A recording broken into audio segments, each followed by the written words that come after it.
if you want to talk about monster movies with theremins or anything. Well, I'll get some links out.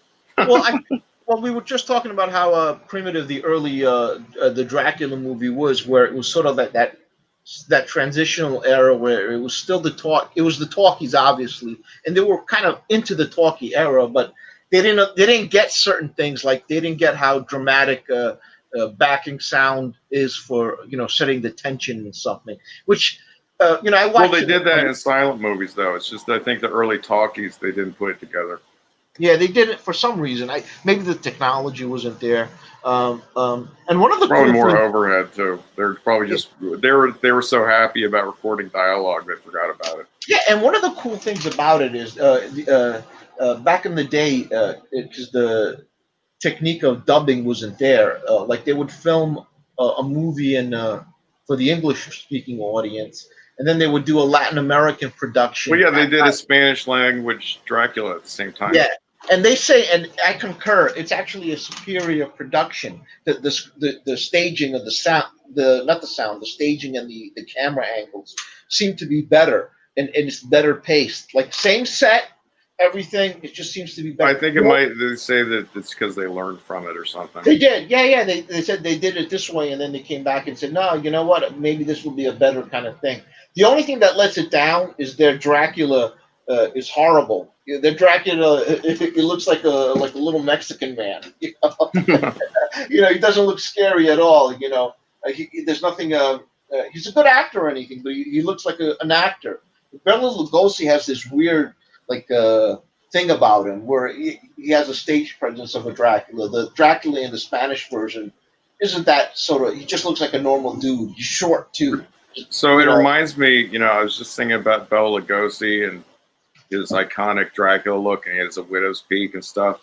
And I was just thinking that in Dark Shadows, when they had this Jekyll and Hyde ripoff storyline with it. They didn't call him Jekyll or Hyde, but you could tell that's what it was. And the guy, when he turns into Mr. Hyde, so they use the same actor, but he looks different. The Jekyll character has like wavy blonde hair and glasses, and he turns into Mr. Hyde, and he has dark hair, and he has a big mustache, and he has his hair. He has a widow's peak, but it's like off center. How the fuck do you get? I understand if you comb your hair funny. How do you get a widow's peak to be off center? That's a crazy look. Right. Well, one of my favorites is, and I was telling you just before we started chatting, was because they would show it every Sunday morning before the baseball game, the Yankees. They would show all the Abbott and Costello. So I seen all the Abbott and Costello movies because I would just tune in. This is before the era of like digital TV and whatever. So I didn't want to miss anything about baseball or whatever.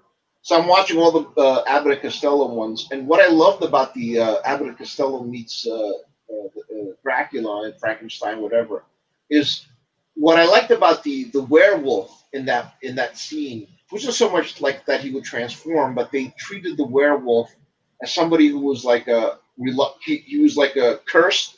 And you felt like this guy was cursed. Like it was played by Lon Chaney Jr. So the guy who made the scene, who made the monster famous, and he plays him like a guy who's like, you got to lock me up, don't let me out.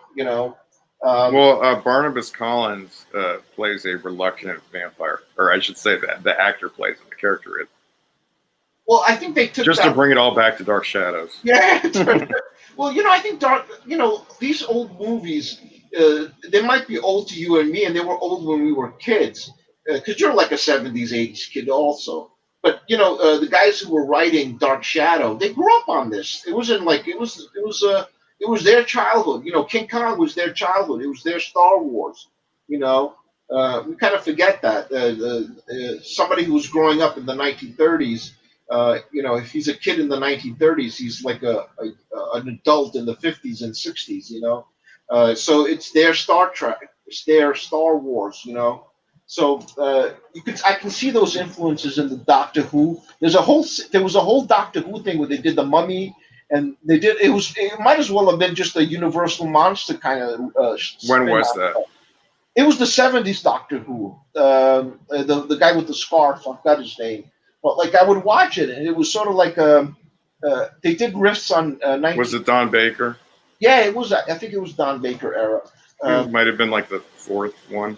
yeah, you know, I've seen all these in New York. I would watch them on a small 13-inch black and white TV with really bad reception. So I don't know how much of it is skewed that way, but none of these. I never saw anything in perfect crystal clear. It's funny when you watch stuff now. I got a 60-inch screen, high definition television, and you're watching all these old movies, and you're like, I'm like blown away by stuff. I'll watch something like I don't remember it being this They used in the clear. original Dracula. They had armadillos playing rats, Yeah, they did stuff like which that. I never noticed. is weird.